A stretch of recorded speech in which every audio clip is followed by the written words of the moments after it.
نحمده ونصلي على رسوله الكريم. شیخ العرب والعجم عارف باللہ حضرت مولانا شاہ حکیم محمد اختر صاحب رحمۃ اللہ علیہ کتاب ہے رسول اللہ صلی اللہ تعالی علیہ وسلم کی نظر میں دنیا کی حقیقت. اس سے پڑھ کر حدیث پاک کی کتاب ہے یہ، جس میں دنیا کی کیا حقیقت ہے اس کے بارے میں احادیث مبارکہ حضرت والا رحمۃ اللہ علیہ نے جمع کی تھی. شروع میں لکھا ہوا ہے، یوں تو دنیا دیکھنے میں کس قدر خوش رنگ تھی، یوں تو دنیا دیکھنے میں کس قدر خوش رنگ تھی، قبر میں جاتے ہی دنیا کی حقیقت کھل گئی. کل عصر میں ہمارے دوست کی طبیعت ناساز ہو گئی تو میں نے کہا آپ گھر چلے جائیں، عید بھی ہو سکتی ہے، جا کے علاج کرائیں. یہاں تک گئے اور واپس آ گئے. کہ والد صاحب کی اچانک طبیعت ناساز ہو گئی یا ہارٹ اٹیک ہو گیا ہے تو میں اب ہاسپٹل بھاگ رہا ہوں. پھر اس کے بعد سے طبیعت ناساز، طبیعت صحیح، طبیعت ناساز، اینجیو پلاسٹی بھی ہو گئی اور ابھی 3:30-4 بجے انتقال بھی ہو گیا. تو اس وقت جب میں آیا فجر میں نے دوستوں کو بتایا، میں نے کہا دیکھیں ہمیں گناہوں کی مستیاں چڑھتی ہیں اور ہم سب پیسوں کو ہر چیز سمجھتے ہیں. اب آپ بتاؤ کہ ہم لوگ یہاں بیٹھے ہوئے ہیں اور وہاں ان کے گھر میں سب رو رہے ہیں. اور بھی کتنے واقعات ہیں کتنے جاننے والوں کے. میرے بابا مجھ سے کہتے ہیں کہ بھائی تم جو یہ خبریں بتاتے ہو تو یہ جب اتنی چھوٹی سی ہم لوگوں کے تعلقات ہیں دین کے حساب سے، تو اس میں جب یہ خبریں ہیں تو باقی دنیا میں کیا ہو رہا ہے. ابھی 3-4 نوجوانوں کا انتقال ہوا ہے. ہر ایک کو تو میں نہیں جانتا، کسی کے معرفت دعا کرائی اور پھر بتایا کہ انتقال ہو گیا. تو ہمیں بھی فکر رکھنا چاہیے نا. فرما رہے ہیں، یوں تو دنیا دیکھنے میں کس قدر خوش رنگ تھی، قبر میں جاتے ہی دنیا کی حقیقت کھل گئی. حدیث شریف ہے، حضرت عبداللہ ابن عباس رضی اللہ تعالیٰ عنہ سے روایت ہے، عنہما سے روایت ہے کہ رسول اللہ صلی اللہ تعالی علیہ وسلم نے ارشاد فرمایا کہ 2 نعمتیں ہیں جن کے معاملے میں بہت سے لوگ ان کی قدر کما حقہ نہ کرنے کے سبب خسارہ اور نقصان میں ہے. ایک صحت، دوسری فراخ. دیکھیں اللہ کی شان دیکھیں آپ، بالکل اسی حساب سے ملتی ہوئی حدیث پاک آ گئی کہ حضرت عبداللہ ابن عباس رضی اللہ تعالی عنہما سے روایت ہے کہ رسول اللہ صلی اللہ تعالی علیہ وسلم نے ارشاد فرمایا، 2 نعمتیں ہیں جن کے معاملے میں بہت سے لوگ ان کی قدر کما حقہ نہ کرنے کے سبب خسارہ اور نقصان میں ہے، ایک صحت اور دوسری فراخ. اور آپ نے رمضان شریف میں کئی بار یہ حدیث پاک سنی کہ حضرت جبریل علیہ السلام آئے بد دعا لے کر کے ہلاک وہ شخص کہ حضور صلی اللہ علیہ وسلم کا ذکر مبارک آیا، درود شریف نہ پڑھ. حضور صلی اللہ علیہ وسلم فرمائے آمین. تو ابھی حضور صلی اللہ علیہ وسلم کا نام مبارک آیا، جس نے نہ پڑھا ہو درود شریف پڑھ لے، کیونکہ اس پر ہلاکت کی بد دعا آ رہی ہے. ایک بار پڑھنا تو واجب ہے، ہلاکت کے بد دعا کے علاوہ یہ بھی ہے. اور ہمارے حضرت کی آپ اسی کتاب کو دیکھ لیں آپ اور حضرت کا واعظ سن لیں، زیادہ تر جتنی بار حضور صلی اللہ علیہ وسلم کا نام مبارک آیا ایک بار پڑھ لیں واجب ادا ہو جائے گا. لیکن ہمارے حضرت والا رحمۃ اللہ علیہ کا زیادہ تر آپ دیکھیں گے درود شریف پڑھتے رہیں گے.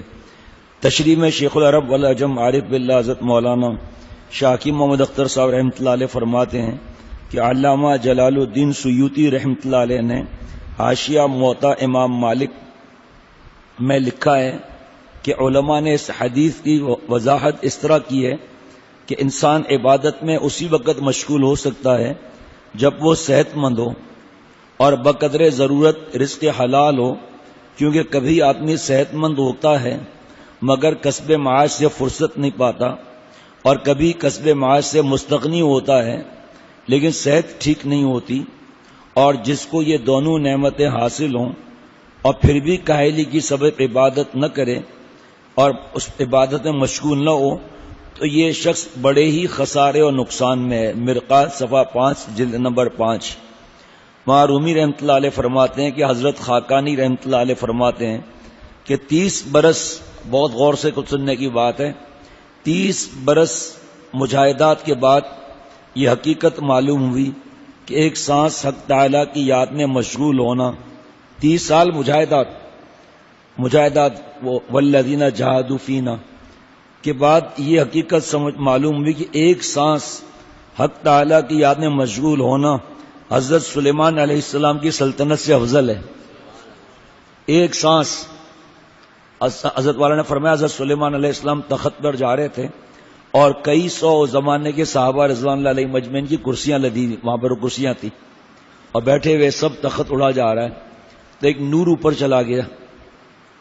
حضرت سلیمان علیہ السلام نے فرمایا بھائی اس کو بتاؤ کیا ہوا، خبر لے آؤ اس کو. ایک آدمی پیش کیا گیا کہ آپ کا کیا عمل تھا کہ نور آسمان پر چلا گیا؟ کہ عمل تو کوئی نہیں، آپ کے تخت کو دیکھ کر میں نے کہا سبحان اللہ، اللہ تعالیٰ نے حضرت داؤد علیہ السلام کی اولاد کو کیا سلطنت دی ہے.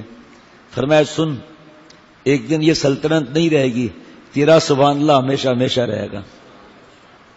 یہ بھی یہی معاملہ ہے کہ 30 برس مجاہدات کے بعد یہ حقیقت معلوم ہوئی کہ ایک سانس حق تعالیٰ کی یاد میں مشغول ہونا حضرت سلیمان علیہ السلام کی سلطنت سے افضل ہے. مظاہر حق میں ہے کہ علماء نے لکھا ہے کہ کوئی نعمت جب ہاتھ سے نکل جاتی ہے تو اس کی قدر و قیمت کا احساس ہوتا ہے. اسی طرح صحت اور فراغ کی نعمت کو بہت سے لوگ مفت کھو دیتے ہیں اور اس کی قدر ان کو اس وقت معلوم ہوتی ہے جب بیمار ہوتے ہیں یا کسی تشویش میں مبتلا ہوتے ہیں. اور حق تعالیٰ نے فرمایا کہ قیامت کے دن ندامت نفع نہ دے گی. ذالک یوم التغابن، یہی دن ترجمہ یہی دن ہار جیت کا یا سود و زیاں کا.